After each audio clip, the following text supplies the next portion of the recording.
Hello दोस्तों, स्वागत है आपका हमारे यूट्यूब चैनल डायरेक्ट NCERT पर, जहां आपको मिलता है चैप्टर वाइज सॉल्यूशन, वो भी आसान भाषा में। तो चलिए शुरू करते हैं।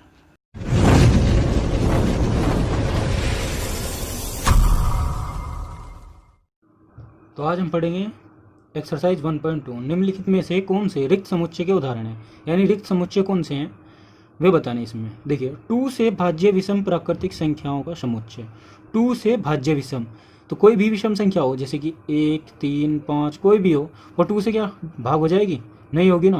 पूरा पूरा वैसे तो भाग हो जाएगी, पर पूरी वैल्यू नहीं आएगी, तो नहीं हो पाएगी। तो है 2 से भाज्य विषम प्राकृतिक संख्याओं का समुच्चय 2 से भाज्य विषम संख्या नहीं है, इसलिए यह एक रिक्त समुच्चय है।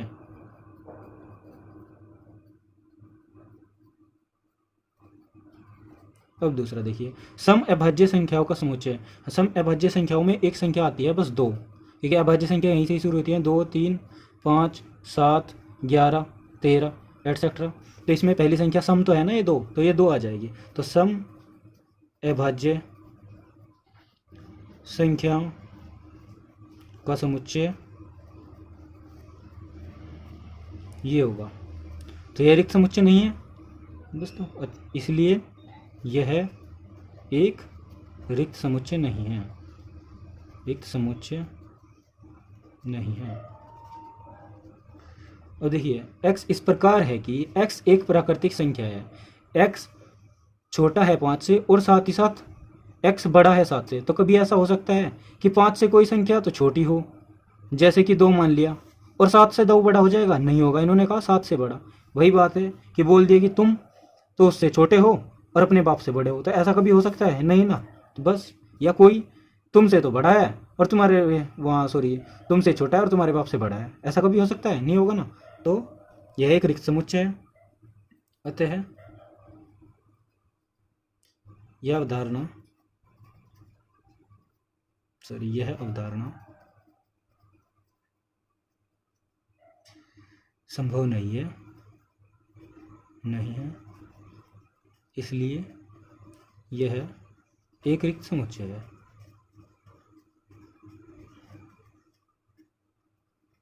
अब देखिए, y इस प्रकार है कि y किन्हीं भी 2 समांतर रेखाओं का उभयनिष्ठ बिंदु है। ये 2 समांतर रेखाएं हैं, इनके बीच हर जगह समान दूरी होगी। यानी यहाँ पे x है तो यहाँ पे भी x होगी, और इस पेज से नीचे उतर जाएं तो अगर इधर चले जाएं तो वहाँ पे भी x ही दूरी होगी इन दोनों के बीच। तो ये कभी उभयनिष्ठ बिंदु होगा ही नहीं, जहाँ एक दूसरे को काटेंगे, ऐसा कोई बिंदु नहीं होगा। तो एक की तो 2 उत्तर है। 2 समांतर रेखाओं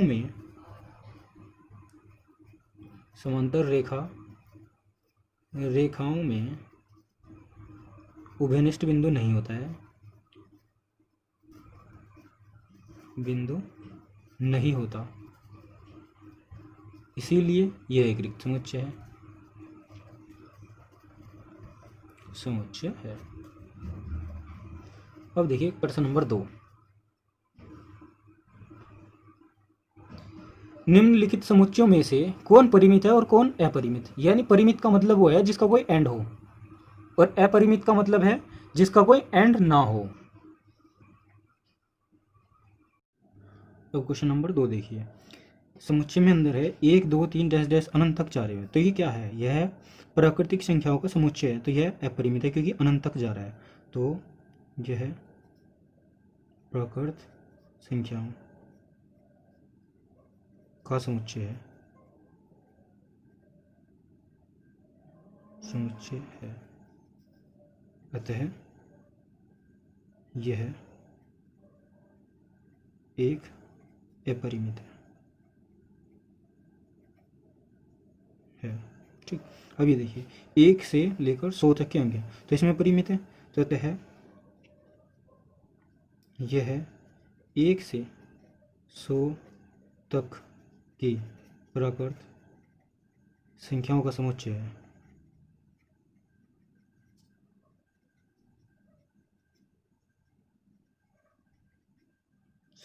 है। इसलिए यह एक परिमित है। समुच्चय है। ठीक है, अब ये देखिए 100 से बड़े धन पूर्णांकों का समुच्चय, 100 से बड़े धन पूर्णांक ये हो गए 101, 102, डैश डैश डैश ऐसे ही अनंत तक जा रहे होंगे, तो यह अपरिमित है, इसलिए यह अपरिमित समुच्चय है।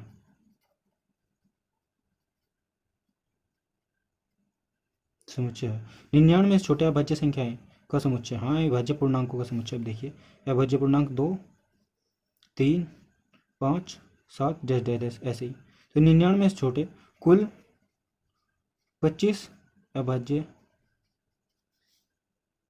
अभाज्य संख्या है, इसलिए यह एक परिमित समुच्चय है।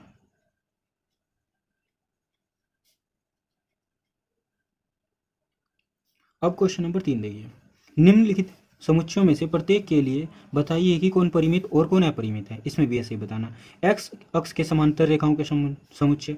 अब एक्स अक्ष के समांतर तो अनंत रेखाएं हो सकती है, एक्स अक्ष के समांतर अनंत रेखाएं होती हैं, इसलिए यह अपरिमित है। अब देखो ये हो गया एक्स अक्ष, ये हो गया वाई अक्ष, तो ये एक्स अक्ष है, इसके समांतर कितनी भी रेखाएं हैं, चलो आप ऐसे ये सब समानांतर जा रही तो अनंत हो जाएगी ना।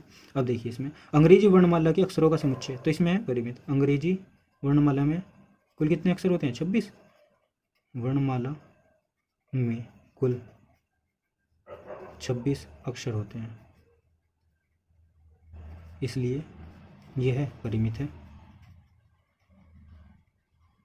अभी देखिए उन संख्याओं का समुच्चय जो 5 के गुणज है, 5 के गुणज का समुच्चय 5, 10, 15, 20 डैश डैश ऐसे अनंत तक चलती जाएंगी, अनंत है, तो 5 के गुणज अनंत हैं, ये गुणज अनंत हैं, इसलिए यह अपरिमित है। देखिए पृथ्वी पर रहने वाले जानवरों का समुच्चय। पृथ्वी पर रहने वाले जानवर, तो बताओ पृथ्वी पर रहने वाले जानवर कि हमें कोई पहचान नहीं है, तो अनंत ही होंगे, तो इसकी काउंटिंग कर सकते हैं। हाँ वैज्ञानिकों ने काउंटिंग कर रखी है, तो ये है, इसलिए पृथ्वी पर रहने वाले जानवरों का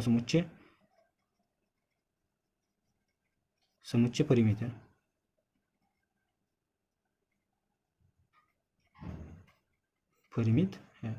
क्योंकि वैज्ञानिकों ने सभी की काउंटिंग कर रखी है। मूल बिंदु को केंद्र मानकर 0,0 से होकर जाने वाले वृत्तों का समुच्चय। अब देखिए ये जैसे है, ये 0,0 हो गया, ये यहाँ से कितने वृत्त खींच लो आप ऐसे करके, ऐसे ऐसे ऐसे, तो कितने भी बन जाएंगे।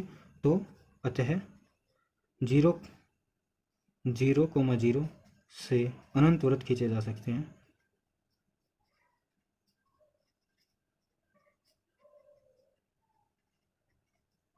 इसलिए यह अपरिमित है। अब देखिए प्रश्न नंबर 4, निम्नलिखित में के लिए बताइए कि ए बराबर है बी के अथवा नहीं। ए बी के बराबर है या नहीं। ए के अंदर एलिमेंट देखो A B C D 4 element है, बी के अंदर देखो 1 2 3 4 एलिमेंट है, मैच हो रहे क्या। ए भी है, बी भी है, सी भी है, डी भी है, तो इसलिए अतः ए कोमा बी के अवयव समान है, इसलिए ए बराबर है बी के। आंसर। अब देखिए दूसरा, ए बी 4 8 12 16, 4 8 12 12 नहीं है, तो अतः ए बराबर नहीं है बी के, चूंकि 12 अवयव बी में नहीं है। अब ये देखो 2 4 6 8 10, एक्स बी ए में तो ये है, बी में देखो एक्स इस प्रकार है कि एक्स समधन पूर्णांक है, जो एक्स छोटा या बराबर है किसके, 10 के। तो देख लो, तो धन पूर्णांक है तो क्या होगा, 2 आ गया, 4 आ गया, 8 आ गया, 6 आ गया, 10 आ गया, 10 के बराबर या बड़ा बता रखा तो 10 के बराबर तक, तो सेम हो गए, ए बराबर बी समान है। अब देखिए क्वेश्चन नंबर 4 इसका, ए बराबर है 20 5 20 10 20 30 40, बी में है 10 15 20 25 30। तो ये ए बराबर नहीं है बी के, चूँकि ए में 10 के गुणज है जबकि बी में 5 के गुणज है।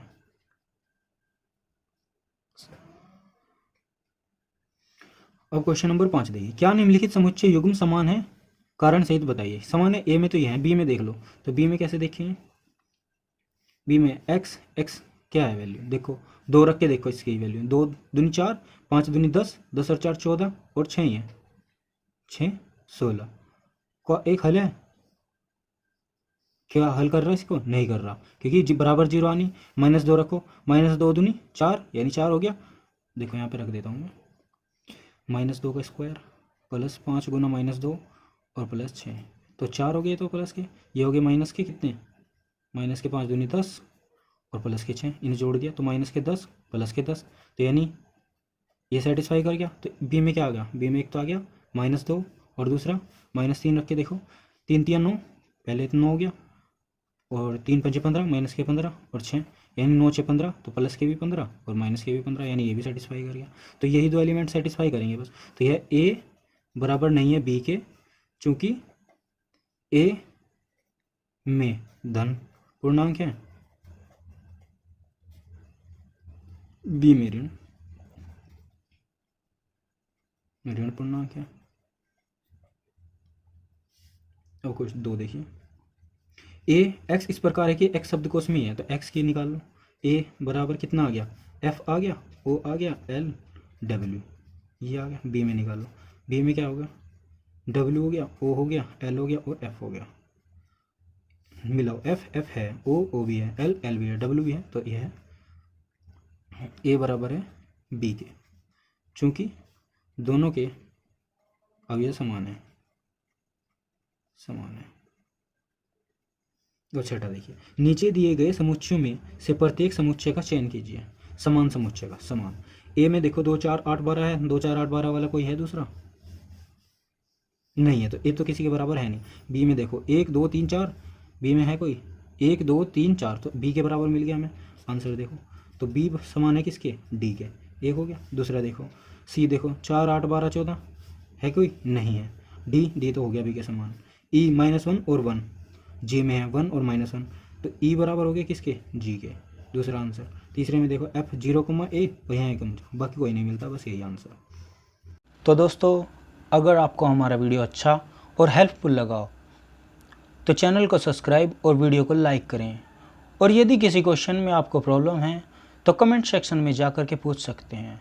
तो मिलते हैं नेक्स्ट वीडियो में, तब तक के लिए धन्यवाद।